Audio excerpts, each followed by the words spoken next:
Hi hello നമസ്തേ. കഫ്ലിസിന്റെ പുതിയൊരു എപ്പിസോഡിലേക്ക് വീണ്ടും ഒരിക്കൽ കൂടി ഹാർദമായ സ്വാഗതം. അപ്പോൾ ഇന്നത്തെ നമ്മുടെ പ്രോഗ്രാം എന്ന് പറഞ്ഞാൽ എന്താണ്, പറയുമ്പോൾ തന്നെ ഒരു വിഷമമുണ്ടല്ലേ. നമ്മുടെ രാജ്യം പുതിയൊരു ദുരന്തം കൂടെ നേരിട്ടുകൊണ്ടിരിക്കുകയാണ്. അതായത് ഇന്ത്യ കണ്ടതിൽ വെച്ച് ഏറ്റവും വലിയൊരു വിമാനാപകടം. അഹമ്മദാബാദിൽ നിന്ന് ലണ്ടനിലേക്ക് പോയ ഫ്ലൈറ്റ് ആണ് എയർ ഇന്ത്യ അല്ലേ? Air India. അപ്പോൾ 242 പേരോടാണ് മരിച്ചത്. അപ്പൊ നമ്മള് അത്രയും വലിയ ബ്രിട്ടീഷുകാരും ഉണ്ടായിരുന്നു എല്ലാതരം പാസഞ്ചേഴ്സും ഉണ്ടായിരുന്നു.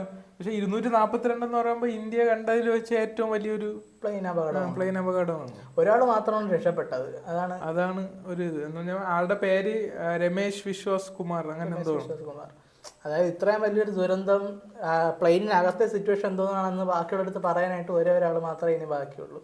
അതാണ്. അപ്പൊ അങ്ങനെ ഒരു സിറ്റുവേഷനിൽ ഒന്ന് ആലോചിച്ച് നോക്കണം. നമ്മൾ അങ്ങനെ ഒരു സിറ്റുവേഷനിൽ കൂടെ കടന്നു പോകുമ്പോഴേ അതായത് അയാളുടെ ഒരു പ്രസൻസ് ഓഫ് മൈൻഡും കൂടെയാണ് ഇങ്ങനെ ഒരു അപകടം വരുമ്പോ നമ്മളിങ്ങനെ ഇപ്പൊ പുള്ളിയുടെ ബാക്ക്ഗ്രൗണ്ട് എങ്ങനെയാണ്, അല്ലെങ്കിൽ എന്തെങ്കിലും സർവീസിൽ ഉള്ള ആളാണ് നമുക്ക് അറിഞ്ഞൂടല്ലോ. അപ്പൊ അത്രയും ട്രെയിൻ ചെയ്തിട്ടുള്ള ആളാണ്, അങ്ങനെ ഒന്നും അറിയത്തില്ല. പിന്നീട് ന്യൂസിൽ കാണിക്കത്തുള്ളൂ.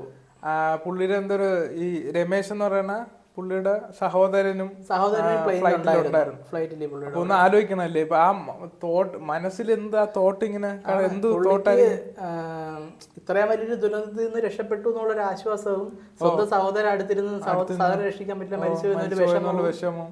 അതുപോലെ ഇത്രയും പാസഞ്ചേഴ്സേ എങ്ങനെയാണല്ലേ ഇപ്പൊ നമ്മൾ ഫ്ലൈറ്റിൽ നിന്ന് പോകുമ്പോഴും നമ്മൾ ആ വീഡിയോസ് ഒക്കെ നോക്കി കഴിഞ്ഞാലും അല്ലെ, ആ വീഡിയോസ് നമുക്കൊന്ന് കാണായിരുന്നു. ജസ്റ്റ് ഒന്ന്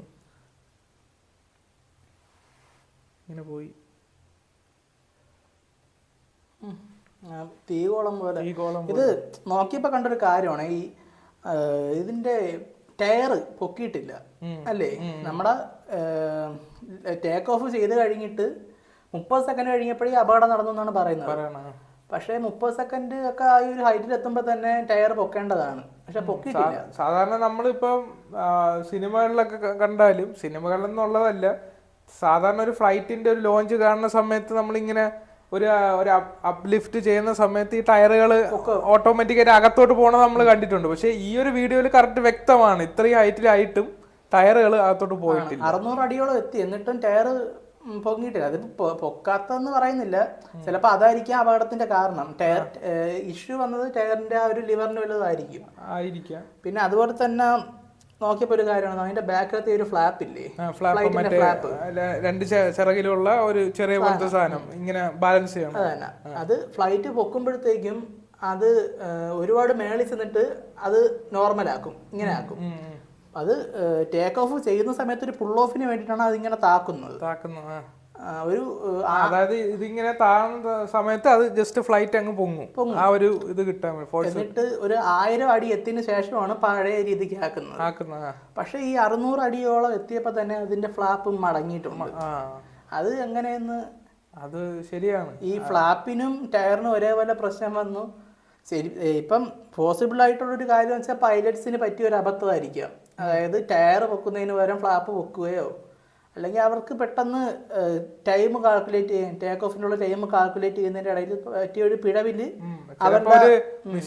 മിസ്അണ്ടർസ്റ്റാൻഡിംഗിൽ പറ്റിയ എന്തെങ്കിലും അങ്ങനെ ആയിരിക്കും. അവർക്ക് പെട്ടെന്ന് എന്ത് ചെയ്യണമെന്ന് ഒരു കോംപ്ലിക്കേഷന്റെ പ്രശ്നമായിരിക്കും. ടേക്ക് ഓഫ് ആയി കഴിയുകയും ചെയ്തു, 30 സെക്കൻഡ് ആയതേ ഉള്ളൂ, പക്ഷെ സംഭവങ്ങളൊന്നും നേരെ ആയിട്ടില്ല. അപ്പോൾ ഒരു പ്രശ്നം വന്ന് മൈൻഡ് ഔട്ട് ആയതായിരിക്കാം, സംഭവിച്ചതും ആയിരിക്കും എന്തായാലും. അപ്പൊ അതായത് നമുക്കിപ്പോ ഓൺലൈനിൽ സോഷ്യൽ മീഡിയയിലൊക്കെ നമ്മൾ ഈ പറഞ്ഞ കാര്യങ്ങളും എല്ലാ ഇൻഫർമേഷൻസും ഇങ്ങനെ വന്നുകൊണ്ടിരിക്കുകയാണ്. എന്താണ് ഒറിജിനൽ കാരണമെന്നും കണ്ടെത്തിക്കൊണ്ടിരിക്കണുള്ളൂ. ഞങ്ങൾ ഇപ്പൊ ഈ പറഞ്ഞ കാര്യം ഫുള്ളി ഫേസ്ബുക്കിലും ട്വിറ്ററിലും എല്ലാത്തിലും നിങ്ങൾ നോക്കിക്കഴിഞ്ഞാൽ അതിൽ ഏകദേശം ഉള്ള കാര്യങ്ങൾ ആ ഒരു സോഴ്സിൽ നിന്നൊക്കെയാണ് ഞങ്ങൾ ഈ പറഞ്ഞത് ഈ കാര്യങ്ങൾ.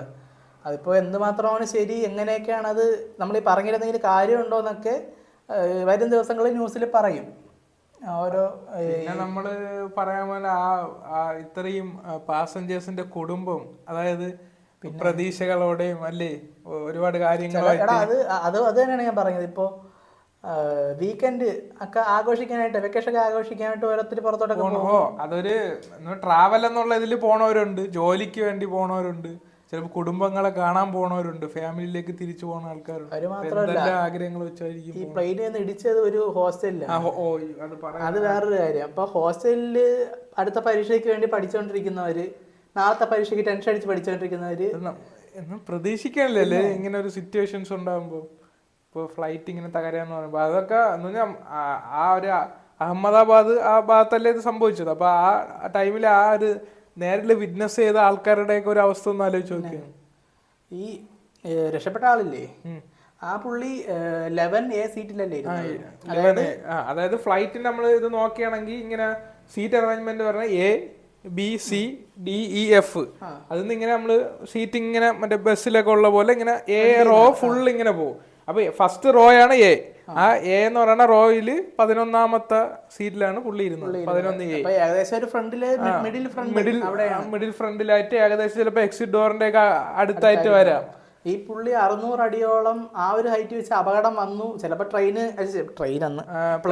ഈ ഒരു ഇത് ഡിസ്റ്റർബൻസ് വന്നപ്പോഴും മനസ്സിലാക്കിയിട്ട് എടുത്ത് ചാടിയത്. പക്ഷെ അതിനുള്ളൊരു ധൈര്യമല്ലേ, അതായത് ഇങ്ങോട്ട് നോക്കിയാൽ നമ്മൾ ഇതൊന്നും ചെയ്യാൻ പറ്റില്ല. പക്ഷെ ഇങ്ങനെ ഒരു അവിടെ തീ ഇങ്ങനെ കത്തി വരുന്നു, സമ്മതിക്കണം.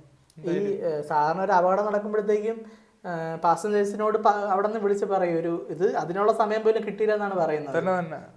30 സെക്കൻഡ് മാത്രം. ആ വീഡിയോയിൽ നമ്മൾ ഇപ്പൊ കണ്ട വീഡിയോയില് ശ്രദ്ധിച്ചാൽ മനസ്സിലാവും. ഇങ്ങനെ പോണ ഫ്ലൈറ്റ് പിന്നെ കുറച്ചു നേരം പെട്ടെന്ന് അങ്ങനെ തീകോളമായി മാറും. അപ്പൊ ഒരു സിറ്റുവേഷൻസ് എന്ന് പറഞ്ഞാൽ ഒരു ഫ്രാക്ഷൻ ഓഫ് സെക്കൻഡിലാണ് സംഭവിച്ചത്. എന്ത് ഹാപ്പി ആയിട്ടിരുന്ന ചിന്തിക്കാൻ പോലും പറ്റില്ല. ഫ്ലൈറ്റ് കയറുമ്പോ ആലോചിക്കുമ്പോ പേടിയാണ്. അപ്പം എല്ലാവരുടെയും ഫാമിലിക്ക് എന്താണ് ഈ ഒരു വിഷമം മറികടക്കാനുള്ള ഒരു ആത്മവിശ്വാസം കൊടുക്കട്ടെ. പിന്നെ ഈ ഞാൻ പറഞ്ഞൊരു കാര്യം വെച്ചാൽ ഈ വിമാനങ്ങളില്ലേ അത് ചില സ്ഥലങ്ങൾക്ക് റെസ്ട്രിക്ഷൻ കൊടുത്തിട്ടുണ്ട്. അതെനിക്കറിയോ, നമ്മുടെ മറ്റേ മക്ക ഇല്ലേ, മക്കയുടെ മേളിൽ കൂടെ പ്ലെയിൻ പറത്തൂല. അതുപോലെ തന്നെ മറ്റേ മാച്ചിപ്പിച്ചു, അതറിയാം, മറ്റേ കിളിമഞ്ചാരോ ആ പാട്ട് മാച്ചിപ്പിച്ചോ കിളിമഞ്ചാരോ ആണോ അവിടെ ആ ഒരു സ്ഥലത്ത് അവിടെയും ഈ ഒരു സംഭവം പ്ലെയിൻ അതിന്റെ മേളിൽ കൂടെ പറത്തൂല. കാരണം അത് അത്ര ഹിസ്റ്റോറിക്കൽ ആയിട്ടുള്ള പ്ലേസ് ആണ്. അവിടെ ഈ ഒരു പ്ലെയിൻ വന്നു പോയാൽ അവിടെ അത്രയും നശിച്ചു പോകും എന്നൊരു കാരണം കൊണ്ട് അതിന്റെ മേളിൽ കൂടെ പ്ലെയിൻ പറത്തത്തില്ല. അങ്ങനെ കുറെ സ്പോട്ട്സ് ഉണ്ട് അതിന്റെ മേളിൽ കൂടെ പ്ലെയിനുകൾ പോകത്തില്ല. പിന്നെ ഇതിന്റെ കൂട്ടത്തിൽ പറഞ്ഞതേ ഉള്ളൂ. പിന്നെ ഒരു കാര്യത്തില് വിഷമമുള്ളതെന്ന് പറഞ്ഞാൽ നമ്മളെ ഈ ടെക്നോളജി ഒക്കെ ഇത്രയും അഡ്വാൻസ് ആയിക്കൊണ്ടിരിക്കുന്ന സമയത്തും നമ്മൾ ഇത്തരത്തിലുള്ള ഈ അപകടങ്ങൾ തടയുന്നില്ല എന്നുള്ളതാണ് ഒരു വിഷമല്ലേ. അത് അപകടങ്ങളല്ലേടാ, അത് നമ്മള് സംഭവിച്ചു പക്ഷെ നമ്മള് ടെക്നോളജിക്ക് ഇത്ര അഡ്വാൻസ് ആവുന്ന സമയത്ത് നമ്മൾ ഈ കാര്യങ്ങൾ കൂടുതൽ അല്ലെ ശ്രദ്ധിക്കേണ്ട വിഷയങ്ങളാണ്. അപ്പൊ ഇതിനൊരു സംഭവം കണ്ടുപിടിക്കുമായിരിക്കാം. ഇവിടെ നമ്മൾ ടെക്നോളജി ഇത്ര വലുതായി എന്ന് പറഞ്ഞാൽ അത്രയൊന്നും ആയിട്ടില്ല. ഇനി ആവാൻ ഒരുപാടുണ്ട് 100% ഉണ്ട്. എന്നാലും നമ്മൾ ഈ കാലഘട്ടത്തിലും ഇങ്ങനെയുള്ളൊരു വലിയ ദുരന്തം തടയാൻ പറ്റിയിരുന്നെങ്കിൽ സന്തോഷമായിരുന്നു എന്നുള്ളതാണ്. അപ്പൊ ഇതൊക്കെ നമുക്ക് പറയാനുള്ളത്.